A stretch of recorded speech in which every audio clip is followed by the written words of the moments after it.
जय हिंद साथियों। आज के इस वीडियो में आप सभी को भाई कक्षा 10 गणित के काफी मोस्ट इंपॉर्टेंट क्वेश्चन के बारे में बताएंगे, जो कि चैप्टर का नाम है त्रिकोणमिति के अनुप्रयोग। और आप सभी को पता है भाई, त्रिकोणमिति के अनुप्रयोग से हर बार क्वेश्चन एग्जाम में उठाए जाते हैं। और आज की इस वीडियो में बात करने वाले हैं 4 अंक और 6 अंक वाले क्वेश्चन के बारे में।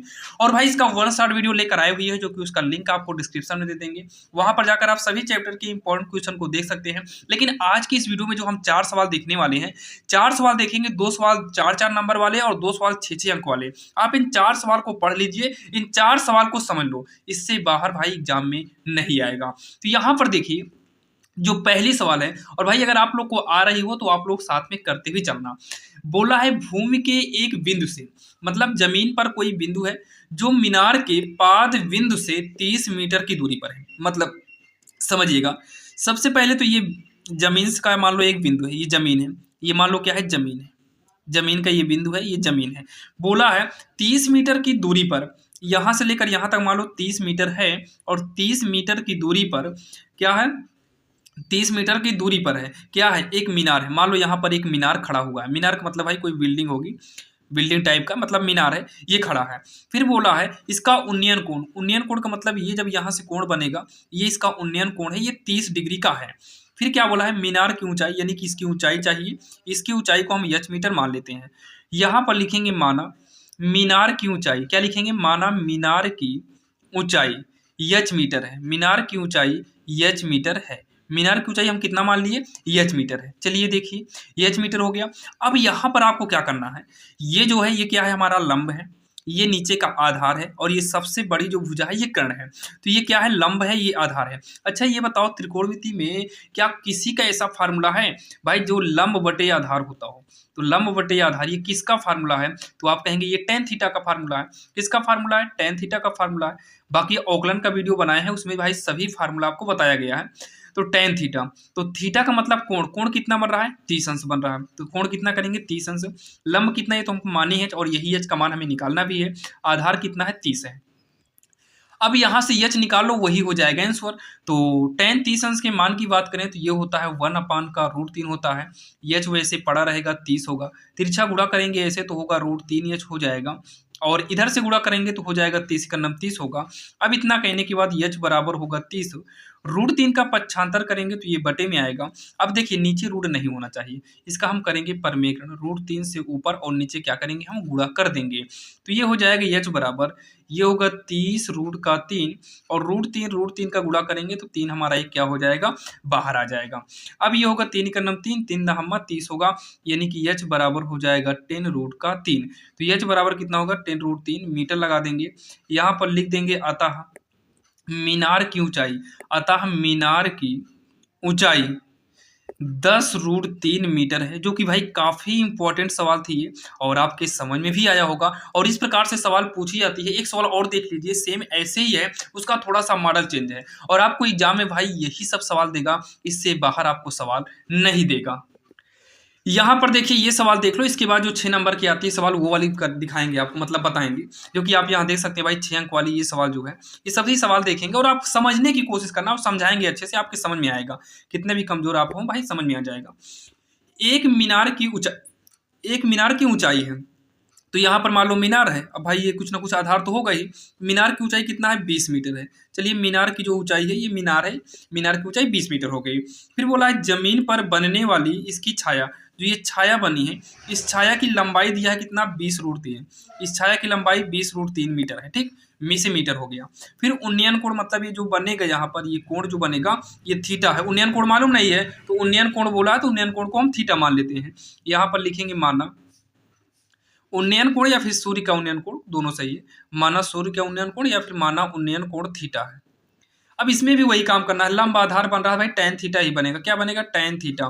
टेन थीटा बराबर क्या हो जाएगा, लंब बटे में क्या हो जाएगा, आधार।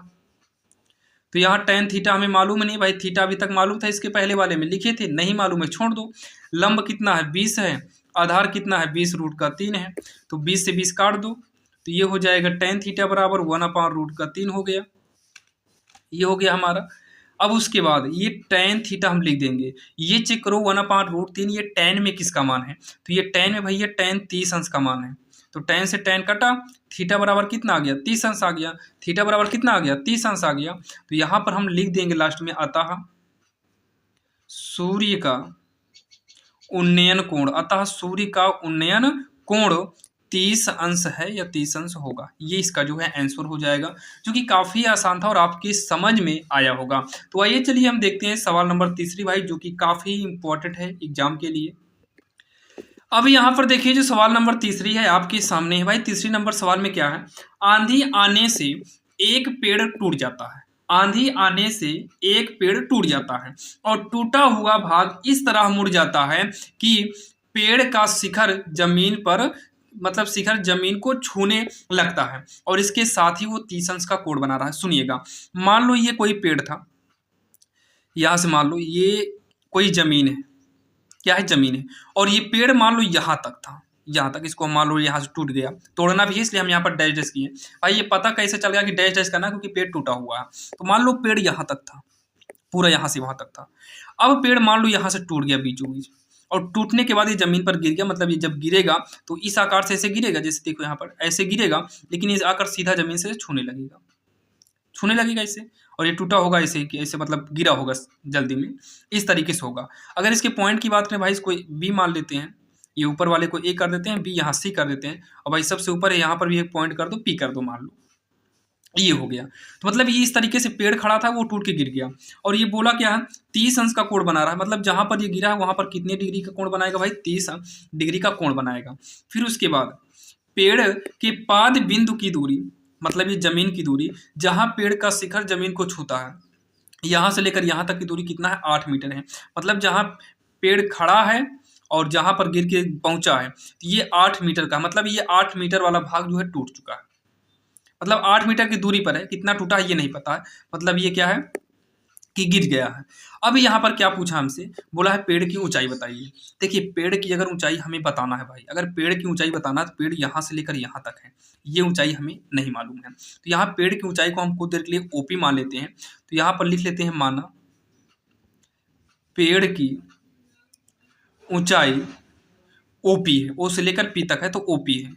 अब ओपी ही हमें क्या करना है, निकालना है। तो आप लोग आइए भैया, अब इसका काम खत्म हो गया, अब हम आते हैं चित्र में। तो ध्यान से सुनिएगा, यहाँ पर सबसे पहले ये चेक करो भाई त्रिभुज कौन सा बन रहा है, तो ये वाला पूरा त्रिभुज बन रहा है, ये ABC जो है ये हमारा त्रिभुज बन रहा है। तो इसी त्रिभुज को लेंगे, त्रिभुज ABC। इसमें जो उपाय पहले करिए त्रिभुज ABC से। हमको ऊंचाई की बात किया तो ये वाली ऊंचाई चाहिए, तो ये वाली ऊंचाई नहीं मालूम है तो इसको हम एच मान सकते हैं, या फिर रहने तो एच मत मानिए, ठीक, एच मत मानिए। तो यहाँ पर देखिए, यहाँ पर जो त्रिभुज इस्तेमाल होगा लंब बटे आधार, ये tan का ही बनेगा। जैसे इसके पहले आपने देखा tan थीटा बराबर क्या होगा, लंब, लंब के जगह पर हम AC कर देते हैं। आधार कितना है, आधार हमारा 8 है, तो भाई ये tan 30 अंश है, लिख दो, थीटा कितना है 30 अंश है, बराबर AC बटे का 8 हो गया। तो ये 1/√3 होगा, बराबर में AC अपान कितना होगा 8 होगा, तिरछा गुणा करेंगे √3 AC हो जाएगा, 8 ही का नाम 8 होगा। फिर AC बराबर क्या होगा 8/√3 होगा, 8/√3 हो गया, ये हमारा AC आ गया। अगर इसका परमेयकरण करना चाहो कर दो, लेकिन अभी कुछ मत करिए भाई, अभी रहने दो, अभी ये वाला है। अब ये वाला भी अगर पार्ट निकल आए, फिर दोनों को हम जोड़ देंगे तो हमें पेड़ की कुल ऊंचाई निकल कर आ जाएगी। तो इसके साथ हमें अब निकालना है इसे। अगर आप देखिए तो ये मान लो जब टूट के गिरा होगा, यही लंबाई तो इसमें कन्वर्ट हो गई भाई। देखिए इसी पेड़ को उठा देंगे, जैसे मान लो भाई आपके सामने देखिए कैमरे में, तो मान लो भाई कोप ले लेते हैं, ध्यान सुनिएगा, आपको ये ले लिए, छोटी पेन है ये। अब मान लो ये हो गया, एक और थी भाई, थोड़ा पेन देख लेते हैं, हाँ मिल गई है, एक ये है, ये हो गया। अब जैसे मान लो ये दोनों खड़ा है, जैसे मान लो भाई इसमें दिखाई नहीं देगा, थोड़ा जो है जूम आउट करते हैं, भाई हो नहीं रहा है, चलिए यहाँ कोप से ही समझ लेते हैं। जैसे मान लो ये हमारी दोनों ऊंचाई हो गई, ये दोनों हमारी ऊंचाई है। अब ये जब टूट कर गिरेगा, जैसे मान लो ये दोनों ऊंचाई हो गई, अब ये टूट कर मान लो गिर गया, ऐसे जमीन पर छूने लगा, तो यहाँ पर जो ये पहले से कोप था उसी की लंबाई, इसकी लंबाई और ये लंबाई सेम होगी, मतलब यही वाला जो है यहाँ से टूट के गिरा है, मतलब ये लंबाई और यहाँ पर जो लंबाई था ये दोनों लंबाई सेम होगी, मतलब ये वाली लंबाई और ये लंबाई आपस में क्या है, सेम है, ये दोनों लंबाई आपस में क्या है, सेम है। तो इसको निकालने से अच्छा भाई यहाँ त्रिभुज बन ही नहीं पाएगा, तो हम इसको निकाल लेते हैं। अगर इसकी लंबाई निकल आएगी तो वही लंबाई इसके बराबर कर देंगे। तो भाई इसकी लंबाई निकालने के लिए अब क्या करेंगे, हम इन दोनों में देखते हैं क्या संबंध बनता है। इसमें और इसमें क्या संबंध बनता है, यही हमें चेक करना है। इन दोनों के संबंध को चेक करना है, चाहे इन दोनों के संबंध को चेक करो, चाहे इन दोनों के संबंध को चेक करो, भाई दोनों सही है। तो इस दोनों के संबंध को देखेंगे तो ये क्या है, हमारा आधार है, ये कर्ण है। तो आधार बटे कर्ण किसका फार्मूला होता है, आधार बटे कर्ण, आधार बटे कर्ण की बात करें तो ये कॉस थीटा का फार्मूला होता है। किसका होता है, कॉस थीटा, और थीटा लिख देंगे। तो कॉस थीटा की जगह पर 30 अंश कर देंगे। आधार 8 है, कर्ण की बात करें तो कर्ण हमारा ए बी है। तो कॉस 30 अंश का मान जो होता है ये होता है √3/2 बराबर का 8 बटे का ए बी। तिरछा गुणा करेंगे तो हो जाएगा √3 AB हो जाएगा, और इधर से 2 8 16 हो जाएगा। तो यहाँ से हम ए बी अगर निकालें तो ये हमारा कितना आएगा, 16 बटे का √3 आएगा। परमेयकरण यहाँ पर भी हो रहा है, लेकिन परमेयकरण यहाँ पर भी मत करिए। अगर करना हो तो चलो कर देते हैं, यहाँ पर परमेयकरण पहले करेंगे। इसका भी परमेयकरण जो ए सी आया था 8 √3 बटे का 3 हो जाएगा। इसका भी जो है परमेयकरण कर दो, तो इसका जब परमेयकरण करेंगे तो ये होगा 16 √3 होगा, और √3 का गुणा करेंगे 3 हमारा बाहर आ गया।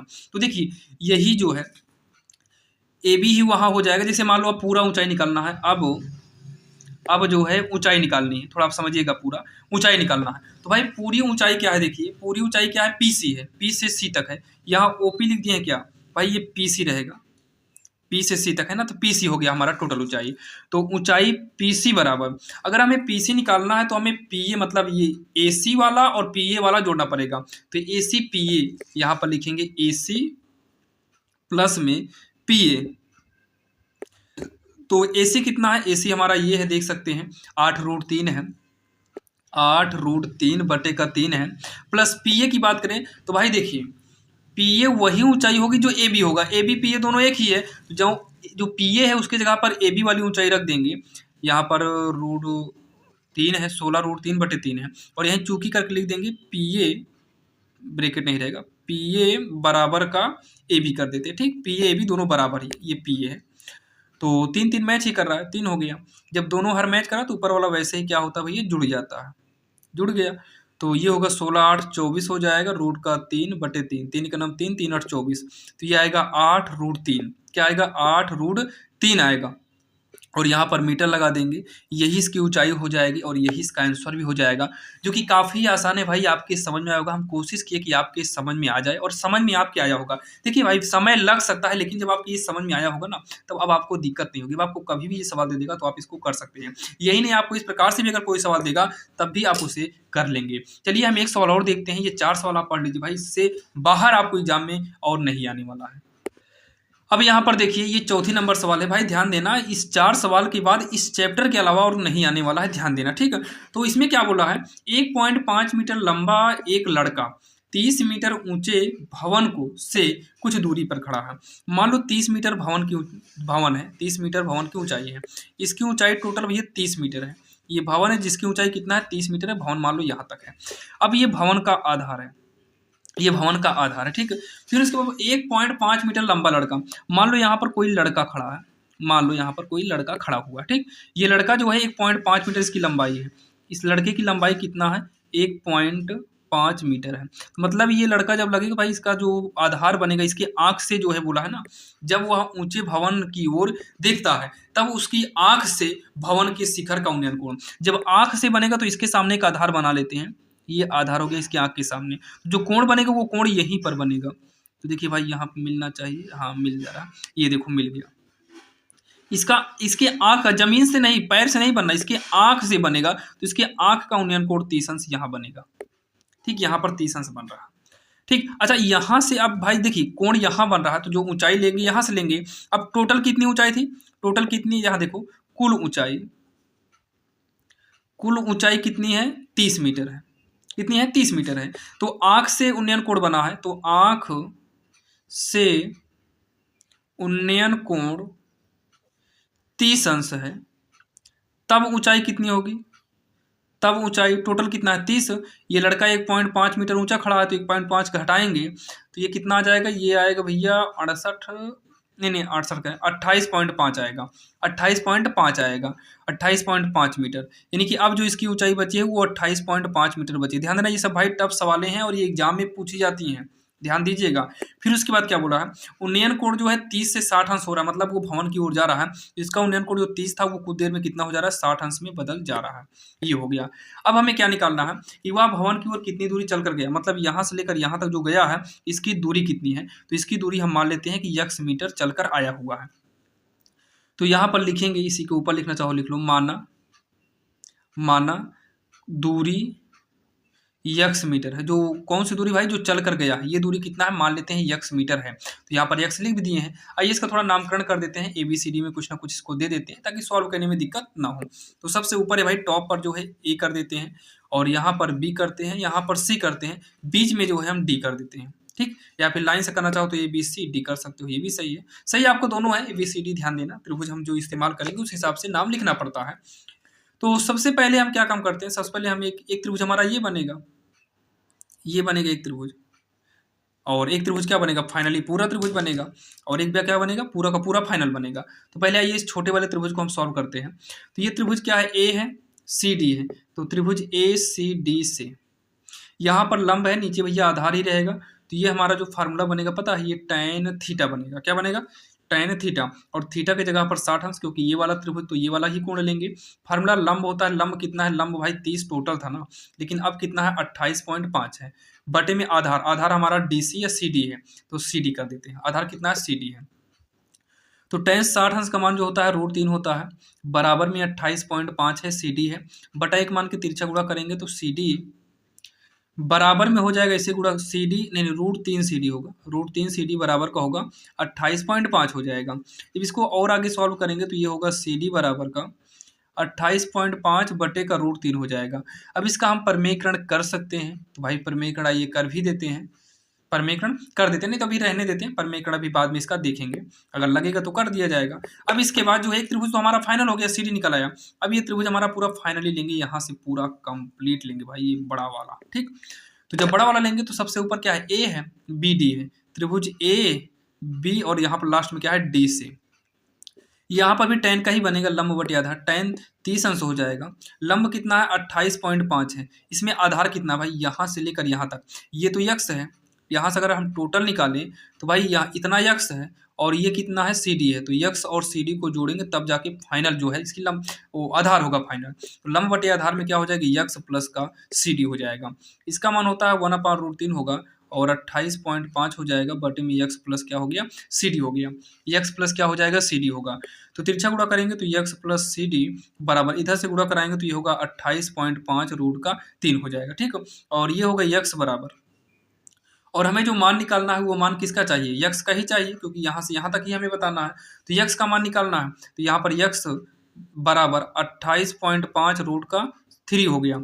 ये CD इधर आएगा तो माइनस का CD होगा, यक्स बराबर 28.5 √3 माइनस CD कितना है, CD है 28.5 बटे का √3 है। तो यक्स बराबर हो जाएगा, यक्स बराबर हो जाएगा 28.5, हम कॉमन ले लेते हैं, तो यहाँ पर √3 माइनस में 1/√3 हो जाएगा।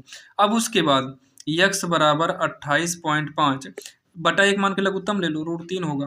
तो एक देखिए ऐसे तिरछा गुणा करा दो, √3 का √3 में करेंगे 3 बार, 1 का नाम कितना होगा, 1 हो जाएगा। तो ये हो जाएगा 28.5, ये √3 बटे में कर दो, और ये घटाने पर 2 आएगा, इसके गुणा में कर दो। अब इसका परमेयकरण कर देते हैं, ज़्यादा सही रहेगा, √3 परमेयकरण कर दो। तो यक्स बराबर देखिएगा, ये होगा 28.5 गुणे 2 √3 है, √3 का गुणा होगा, बाहर आएगा, 3 का नाम 3, 3 9 27 पॉइंट लिखेंगे, एक बचेगा, 3 5 15। तो यक्स बराबर 2 5 10, 2 9 18 19 √3। तो ये यक्स बराबर जो आएगा ये 19 √3 आएगा मीटर। तो ये इसका जो है आंसर हो जाएगा, यानी कि जो लड़का है भवन की ओर, यहाँ पर लास्ट में लिख देना, अतः भवन की ओर, अतः भवन की ओर लड़के द्वारा चली गई दूरी 19 √3 मीटर है। कितना है 19√3 मीटर है। और यही जो है इसका आंसर हो जाएगा, जो कि काफ़ी आसान था और आपके समझ में आया होगा। आज की इस वीडियो में आपको हमने टोटल भाई 4 सवाल बताए हैं और इतना विश्वास के साथ कह सकते हैं कि ये चारों सवाल आपकी समझ में आई होगी। बाकी आपकी समझ में आई कि नहीं आप लोग कमेंट बॉक्स में कमेंट में बताइएगा। और वीडियो भाई कैसा लगा, और हम कोशिश किए चारों सवाल आपकी समझ में आई हो, और यहीं से जो है 4 और 6 अंक वाले क्वेश्चन उठाए जाते हैं। और भी मोस्ट इंपॉर्टेंट क्वेश्चन के लिए हम एक प्लेलिस्ट बना दे रहे हैं, जिसका लिंक आपको डिस्क्रिप्शन में दे देंगे। वहां पर जाकर आप सभी चैप्टर के मोस्ट इंपॉर्टेंट क्वेश्चन को देख पाएंगे और अपने बोर्ड एग्जाम की बेहतरीन से बेहतरीन तैयारी भी हो पाएगी। और भाई कंफर्म कह रहे हैं कि क्वेश्चन यहीं से आएगा। ये तो नहीं कहेंगे कि चारों की चारों आए, लेकिन भाई जो क्वेश्चन आएगा यहीं से उठाया जाएगा। एग्जाम में एक दो क्वेश्चन जो भी उठाएगा, एक ही उठाए, लेकिन जो भी उठाएगा क्वेश्चन भाई यहीं से आएगा, इससे बाहर नहीं आएगा। और भाई प्रैक्टिस आपके लिए भाई लेकर आए हैं RSL इंग्लिश ग्रामर नामक चैनल पर। आप जो वीडियो देख रहे हैं भाई राजेंद्र पटेल मैथ पर है, लेकिन आप RSL इंग्लिश ग्रामर पर जाएंगे तो वहां पर भाई लॉन्ग वीडियो आपको मिल जाएगा, जहां से आप अपने एग्जाम की तैयारी कर सकते हैं। चैनल पर नए हो तो सब्सक्राइब करिएगा, और उस चैनल पर का लिंक हम डिस्क्रिप्शन में आपको दे देंगे।